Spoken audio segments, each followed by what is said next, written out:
Welcome to Wellish. What does it mean to be Wellish? Rejecting the illusion that you have to be perfect to be enough. Embracing the messy, the real, and the in-between. Growth without obsession. Self-care without guilt. Improvement without the pressure to be flawless. Because wellness isn't about perfection. It's about showing up as you are and knowing that's already enough. This is Wellish.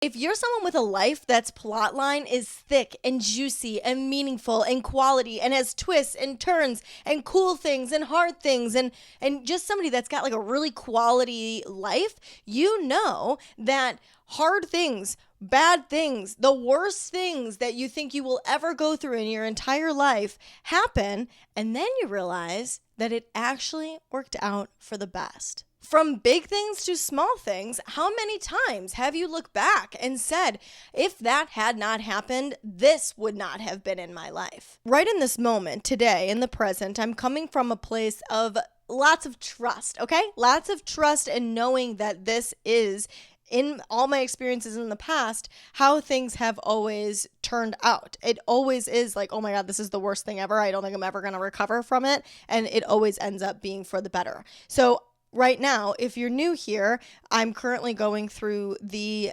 unexpected end of my engagement. And so I'm not at that place yet. I don't know what wonderful, great thing is going to come from this happening, but I cannot express to you enough how much I feel it in my bones that that is the truth. That like, I know that this is what's best for me. I know that this is what's meant for me, and I'm so grateful that I was given this opportunity. So I think that, today I am coming from a place of trust in the universe, and I don't have all of the answers yet. Like, I don't have like this super cool, fun story to share with you guys yet. I will. And when we all get to tune into that episode, I'll be very excited.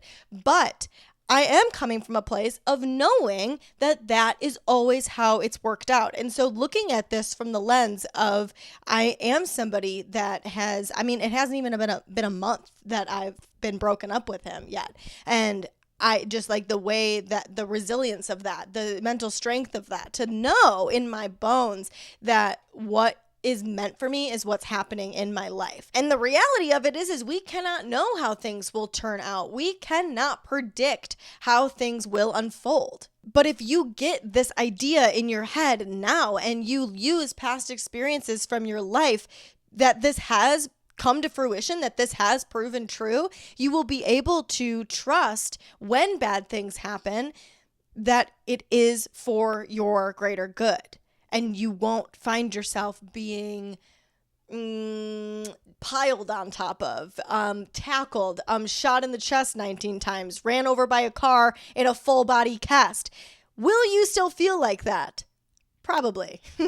But at least you can have hope for a better life, because there is nothing worse than having all of that experience, but still knowing in your heart that this is what's meant for you and there is more out there for you, because truthfully, it carries you through. So let's get this understanding under our belt, in our minds, in our heart, so that we can apply it no matter what in our lives, and you will be invincible.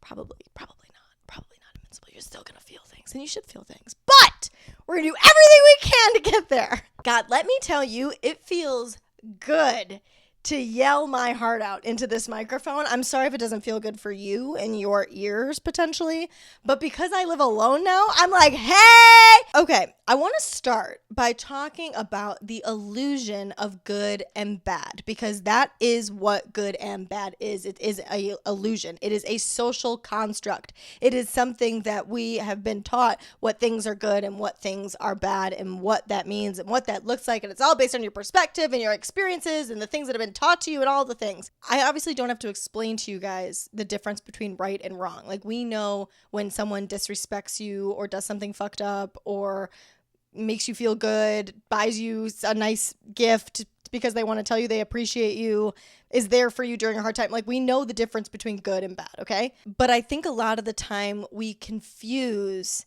the label of good and bad with the feeling that we're having in the moment. Like, we have labeled certain emotions as good and other emotions as bad. And so, like, when you're feeling sad or angry or embarrassed or upset or defeated or confused, we label those feelings as bad, and rightfully so, because, hi, they don't feel good. It's not a fun time when you're feeling those emotions.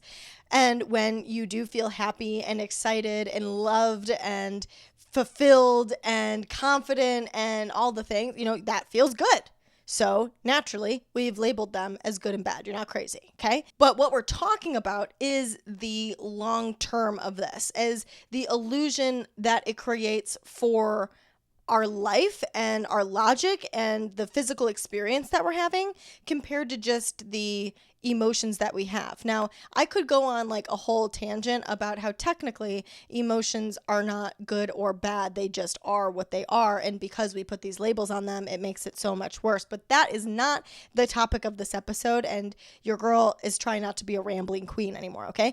So, in light of staying on the topic at hand, when we experience emotions and we do label them as good or we label them as bad, we then apply that same idea, we apply that same concept to the rest of our life and what is happening. So because this situation made me feel bad, because it made me feel X, Y, and Z, list the giant list of all the ways you feel like shit, that must mean that what's happening in my life is bad. And that's the illusion. Like, that's not true. It could be a good thing for you. It just is that it hurts. Two things can be true at the same time. Something could be really good, and that doesn't make it hurt less that whatever happened.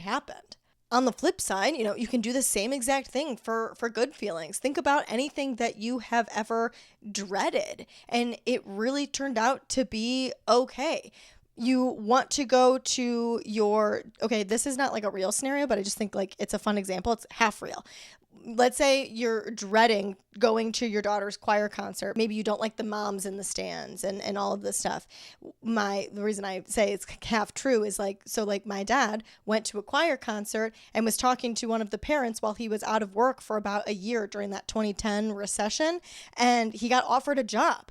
So like maybe something that really sucked could lead to something that's really great.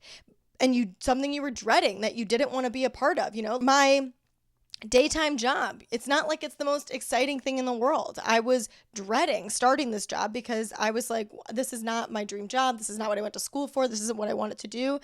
I did meet my ex-fiance, and I'll be grateful for that. You know what I mean? Like that, I don't regret anything that I have experienced. It led to wonderful things in my life. But I also met one of my best friends through that job. I was able to travel through that job and live in different places. I have unlimited PTO. I have a wonderful boss. I have a really awesome work environment. I get to work remote now. There are so many good things that come with it, even though I was really dreading the job at hand. So either way, you have these like bad feelings or you have these good feelings, and you automatically assume that means that it's going to be like this wonderful thing in your life. Like, let's talk about the good feelings. Anytime you've ever had like a good feeling about somebody, like maybe you like really like a girl and you're like super like into this friendship and you think that you guys are going to be really good friends. And then like suddenly you find out that she backstabs you constantly and talks shit about you all the time and actually puts you down and, wants to watch your demise, because that happens. You know what I mean? So like, just because you have good feelings doesn't mean inevitably that it's going to be a good thing. Just because you have bad feelings doesn't mean inevitably that it's going to be a bad thing.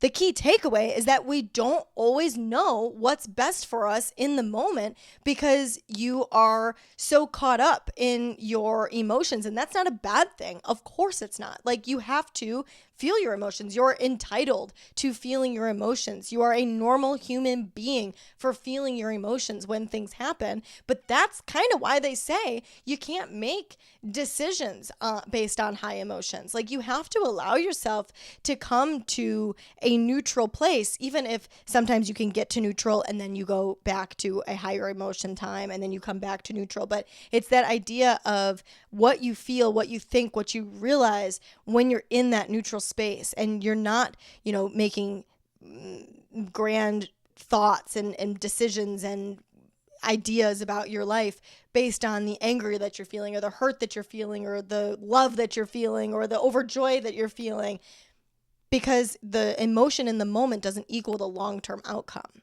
And isn't that nice when life works out that way? But it's not always how it goes. I want to talk about when life takes an unexpected detour, and I want to talk about it not because of my own life, okay? It's not personal, but I want to say because it's those times that you feel very like, whoa, like what's happening? Like, this is not what I planned for. This is not what I thought was going to happen. This is not like, what have I been doing this whole time to get me to this point? And now what I thought I was going to continue to do, or the things that I was doing to get me farther along this path, aren't happening anymore. And like, what the hell is happening? And a lot of the time it's something that is completely out of your control that's caused this detour. And so in turn, we resist it and we panic. And why do you panic? Because a number of reasons. I mean, like, you've been working on this project in a sense, like however you want to, whether it's a job, it's a relationship, it's a friendship, you've been working on this thing for it to just completely go sideways, to take a turn that you didn't want it to, or to take a turn that you didn't expect it to. And so you think like, what's happening? I don't have control here. This isn't how it's supposed to go. This isn't how life is supposed to be. This isn't what I pictured in my head. This wasn't what my plan was for my life. And if it really is something hard, you can take a deeper, more depressing turn and say things along the lines of, what if I never get what I actually want? What if I never find this? Why is it that I work hard on things just to have them ripped away from me time and time again? And this is going to seem so annoying that I'm saying this. And it does. I mean, I'm even annoyed with myself for saying it, especially saying it at a time like this in my life. But like, the truth is the best things in life come from those failures. I don't want to call them failures, but like come from these like hard moments.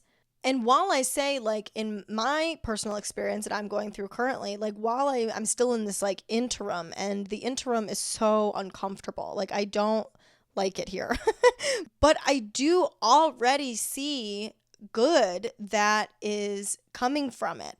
Not even going to get into, like, the relationship and the things that I've had clarity on with that, but just personally in myself, that I feel like I fully understand now what it means to live in the present.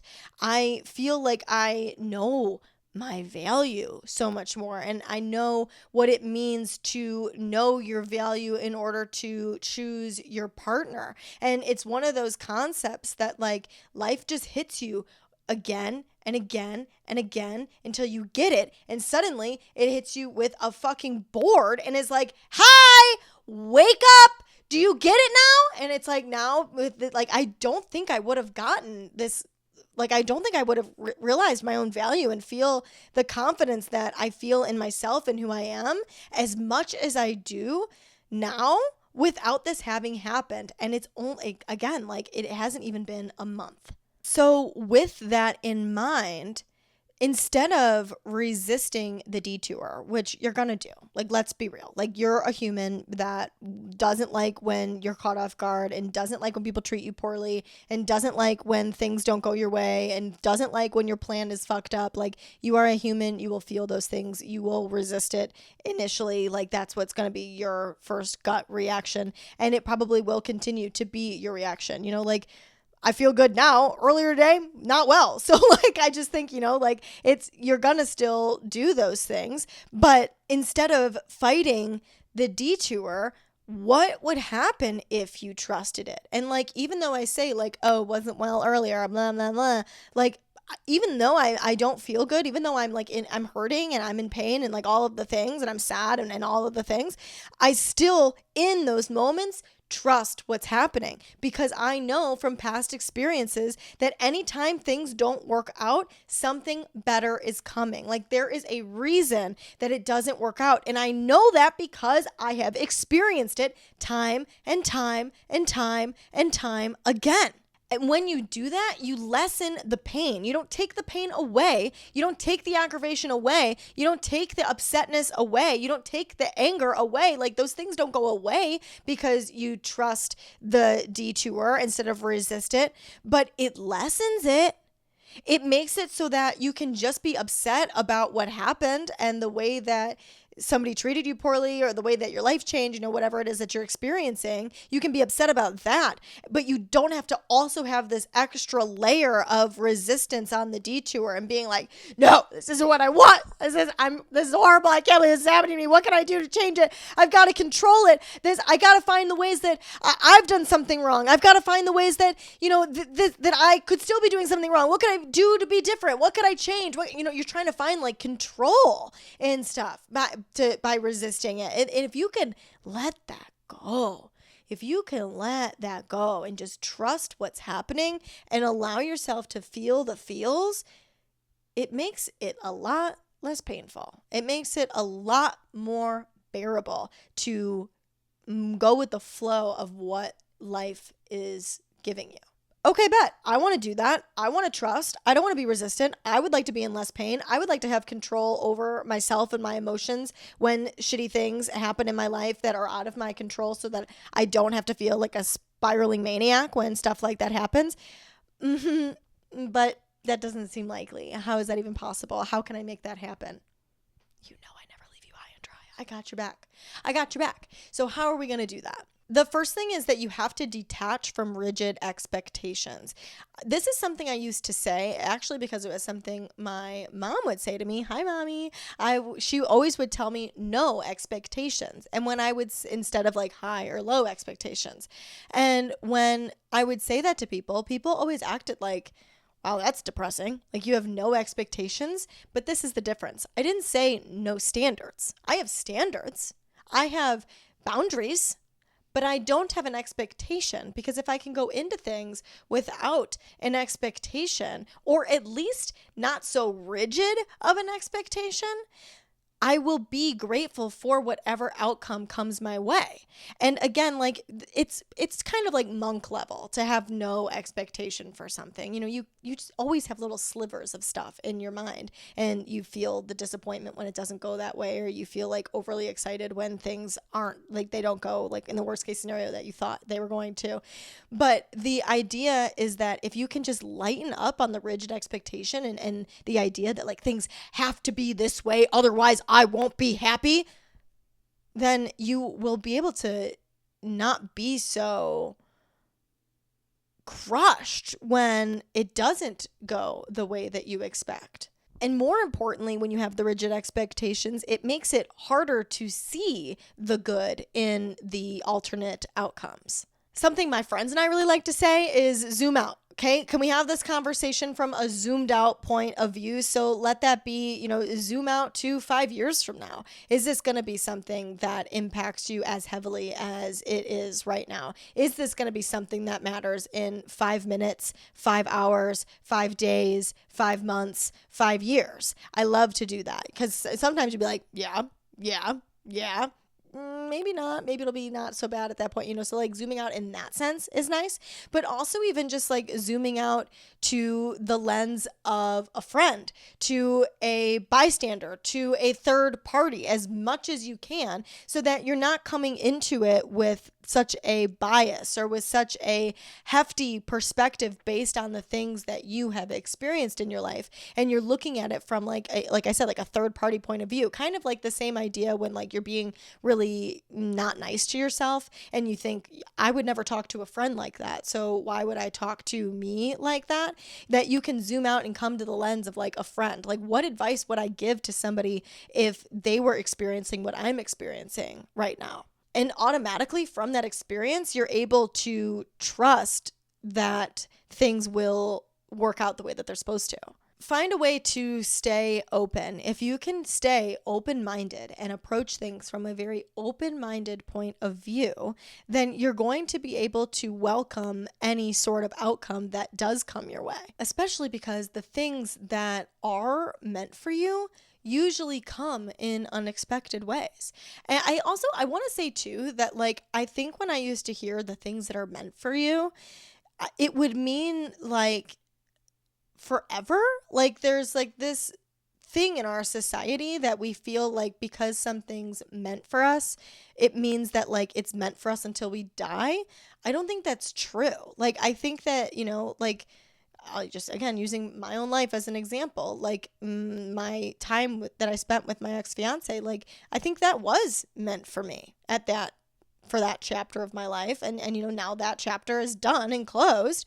And now there's something else that's meant for me. And there was a reason why I experienced that. And there was a reason why it ended the way it did. And there was a reason for all of this stuff. And I don't know what that reason is yet, hopefully, because I trust that things will work out. And I am open-minded to the idea that things do work out in unexpected ways, that it will, it'll come to fruition eventually. But it's that idea that like things, being open to the things that are meant for you will be in your life. When they're not meant for you anymore, they leave your life. But a lot of the time, the things that are meant for you come and go in unexpected ways. I was just talking about, finding the reason, and that I don't know the reason yet, but it's the idea of looking for the lesson. Like if you can keep your scope open, your eyes open, your binoculars open to the lesson. And when you're experiencing like these heavy feelings, when you're experiencing something bad, when you're experiencing failure, when you're experiencing something challenging, like what is it that you're supposed to be learning in this experience? And that almost makes it more fulfilling. Like I was going to say more enjoyable, but it makes whatever you're experiencing more fulfilling. Like I can think of times that I have done things that were incredibly challenging, that I've been put through things that were very challenging. And every time I looked at it from the lens of like, what is this supposed to be teaching me? I was typically able to problem solve it enough in my head to find that answer. And it made me feel good about what it was that I was experiencing, compared to feeling like more of a victim mindset and being like, why is this happening to me? Why do I have to deal with this? Like, it was like, oh, okay, I'm dealing with this because this is the lesson I'm learning. And like, I'm so grateful for that lesson. I've talked about that on here in the past, that like there was a person in my life that really had a negative opinion of me, that I really wanted them to have a good opinion of me. And when I knew that their opinion of me was fully inaccurate and they didn't even know who I was, it made me suddenly take a step back from all of these years of caring what other people think of me. Not saying I still don't at all, but it's a lot better now, because I literally was like, wait, that's not true. Their opinion of me is not true. I know my truth. I know that that's not who I am. And I suddenly didn't need their opinion to be good of me or not, because I knew what my opinion of me was. So even though I was dealing with this aggravating, frustrating thing of this person having this bad opinion of me, and like dealing with like the repercussions and the consequences that come with like that narrative, it was fine, because I was able to look for the lesson in it and find good in it, because I was like, damn, what did I just get in my life? I've got a little bit like less care about what other people think. And that's something that I've wanted my whole life. Thanks for that. It just made it feel good. And like now when I think of that time, I only associate it with that lesson that I learned. Like I don't sit there and go, oh yeah, like they're such a bitch. They're such a jerk. They're such a bad person. They whatever, I don't do that. I think, remember when I learned that lesson? That was pretty dope, And of course, what I've been talking about this whole time is revisiting and looking at and reminiscing on past failures and how they led to your life being better, how they led to other things being in your life. Like, anytime a relationship has ended and I thought that was the end of the world, it led to me meeting the next person that I was with. And I was like, well, thank God that I wasn't with them, because, or that it didn't work out with them, and that this happened with them, because then I met this person. And thank God it didn't work out with them, because now I met this person. Or, the same thing with like friends, or a job, thank God I got this job that I don't really love, but I got a really kick-ass friend out of that job, so like you can take like these things that are kind of like, but find the good in them. And when you can do that, and when you can look at those things and you can find examples, and they don't have to be huge examples. It can literally be something as simple as like, I really don't feel like going to the hangout tonight, but I'm going to go. And every time I go, I know I have a good time. Every time I go, I know I have a good time. Every time I go, I know I feel good. And like, you can use that to get yourself to go to the next one and feel good and have a good time there. So like just being able to recognize and utilize those past failures or those past feelings or those past times that like you didn't feel good and you didn't know why something was happening in your life, to be able to trust that this time is not going to be any different, no matter how intense or simple the thing that's happening is. Before we wrap this up and I give you my final thoughts, I just want to take a moment to say if you are getting anything out of the podcast, please make sure to leave a rate and review on Spotify, Apple Podcasts, YouTube. If you've got any feedback, anything you want to listen to, anything you want to hear, see, any constructive criticism, please feel free to DM me. I would love to hear from you guys. But if you could rate and review the show, it really helps keep the show going and I appreciate it a whole bunch. So if you haven't already, please make sure to do that. Life rarely makes sense in the moment that shit hits the fan. And something that Steve Jobs had said in his commencement speech at Stanford in 2005, and if you have not listened to that speech, highly recommend. It's a very good speech. But something he talks about is that you cannot connect the dots looking forward. Like you can only connect the dots looking back. And when you go and you look back on your life and you look back on everything that's happened and you look at all of the things, hindsight is 20 motherfucking 20. And when you look back and you see how the dots connect, you go, oh, okay, all of this is happening to get me to where I'm at today, to make me who I am today, to continue to lead me on the path to who I am going to be long term. And obviously, you do have some control. Like you have to go out and do things in your life in order to really make the things in your life happen for you, but you cannot control everything. The way I like to think about it is, like fate versus choice is when fate happens, when things happen, when stuff that you can't control happens, what decisions are you making with that choice? Like when your relationship ends, are you going to lose your ever-loving mind or are you going to move on and try to find what is meant for you?